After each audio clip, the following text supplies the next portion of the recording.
Good morning, Saitlanders. How are you? We hope that you're well. I'm sorry, the picture's a bit skewed. I forgot to put it back. Oopsie.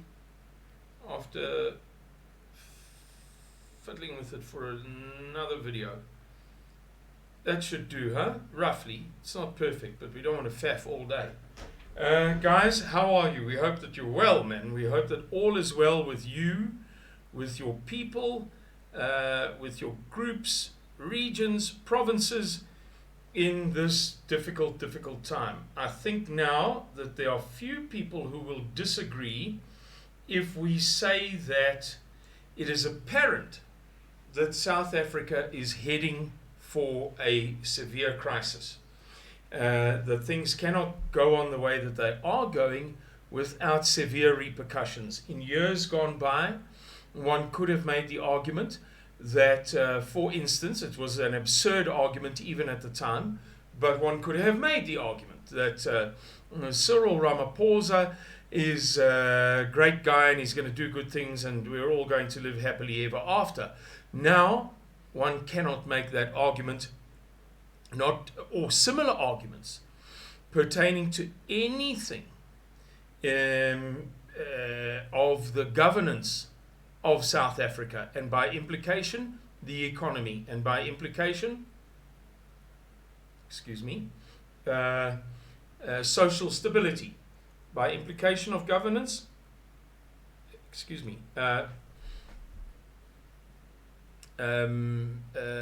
joblessness, by implication of governance, the fiscus, as opposed to the economy. So in other words, government finance. State finance, by implication finance, your personal finances, and so the list goes on and on and on. We are certainly going into rough times. There are no two ways about that. The economy is declining, and worse than that, the economy of the world is in very bad shape at the moment, and that will have a detrimental effect upon South Africa's economy over and above the poor governance of the African National Congress, or the effect upon the economy of the poor governance of the African National Congress. And therefore, it is especially frustrating to learn, as you have learned doubtless over the past few days, of the severity of Eskom's woes. We've known for a long time that Eskom was in more trouble than it was admitting. And we've made videos about that.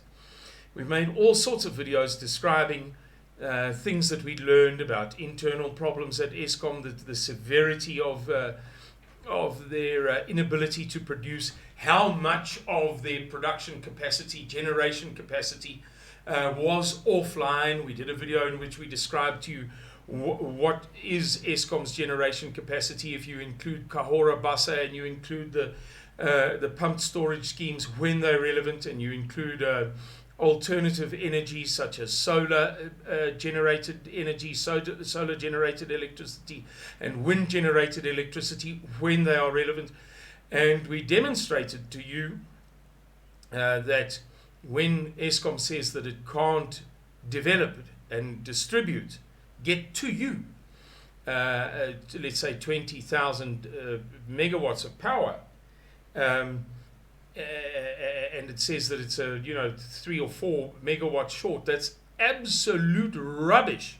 It's absolutely false, because their generation capacity is somewhere between 44 and 47,000 megawatts, meaning that even if you take out the solar on a shady day, and even if you take out the wind on a still day, and even if you take out the pumped storage schemes, which are not meant to run all of the time, and even if you take out the dam that I'm looking at through the window now, Van der Kloof Dam, with its 220 megawatt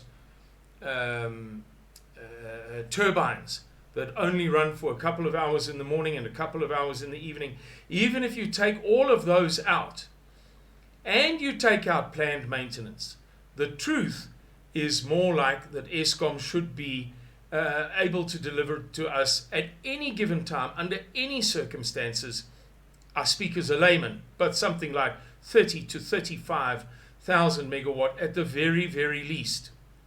So when it can only give you 19,000 megawatt, you know, the country, and it's short, and we have to have stage 2 blackouts or stage 3 blackouts, and they say that they're 3,000 meg short. It's absolutely rubbish, absolutely dishonest.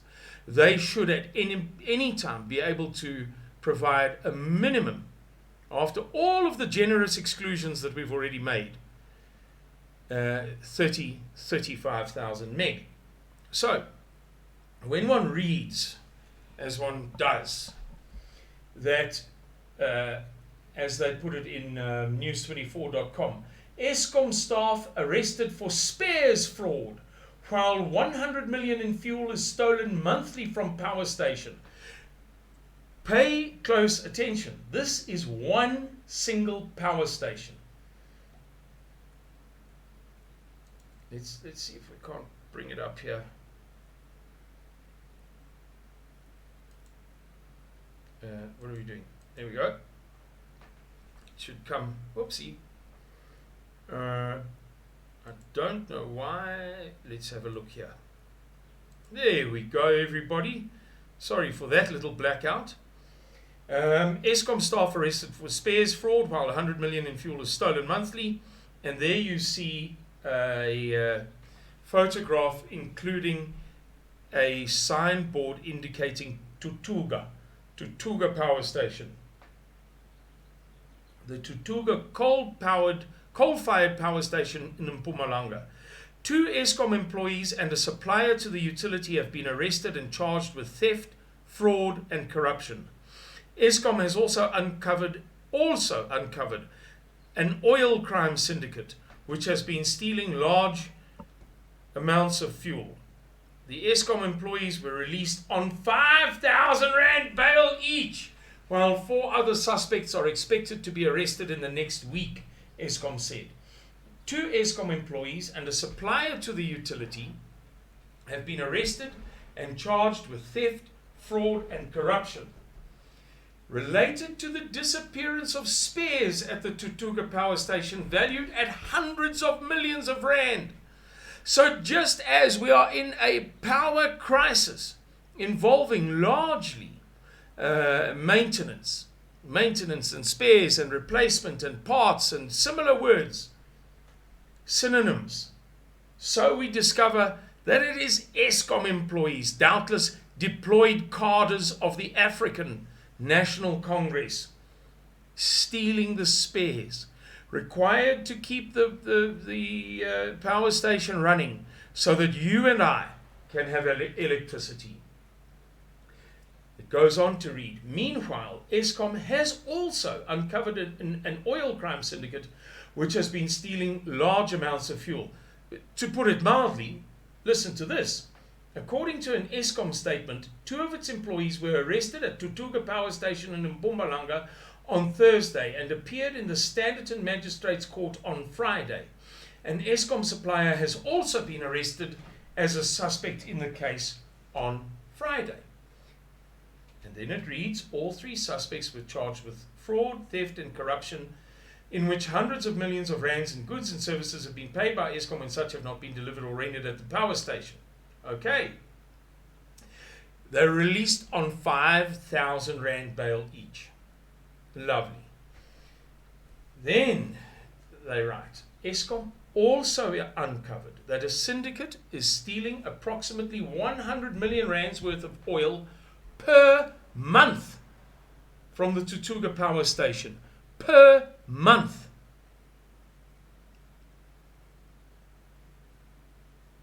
And I think that you know, if you're a Satellander, if you've got that fundamental intelligence, you've got that ability to recognize, to discern between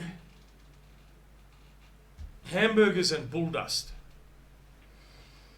then this is kind of, you know, a matter of preaching to the converted.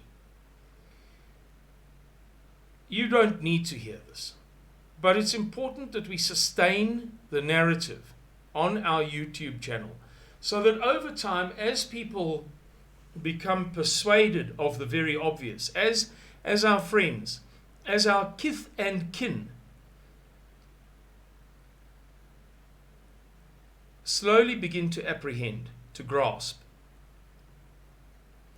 that South Africa is a disaster that is irremediable, cannot be remedied, that they be able to come onto the Suidlanders website and witness for themselves a narrative to which they would not have been exposed by the northern suburbs of Johannesburg, by the good schools of Cape Town, by their circles of friends in the coffee shops of Mhlanga Rocks, and so on and so forth.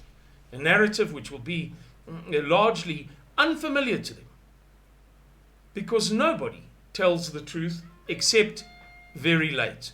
So now, of course, News 24 is beginning slowly but surely to become a little bit more candid than it was in the past, or frank than it was in the past, but they are still years and years and years behind us, as anybody who is listening to us for the first time will discover if they trawl through either our BitChute channel or our YouTube channel, or one of our 2 YouTube channels, and discover the many and various other topics that we discuss honestly and truthfully all of the time. Anyway, guys, thank you very much for watching this video. We hope that you liked it. Please share it, subscribe, and more than anything, recognize that when problems are this bad, they can't be fixed, and indeed they do always deteriorate. Therefore, we must do 3 things. 1, prepare. 2, position. And 3, brace ourselves for what shall come over the next 6, 9, 12, 15, 18, 24 months. Okie dokes, everybody. Take good care of yourselves. Bye-bye.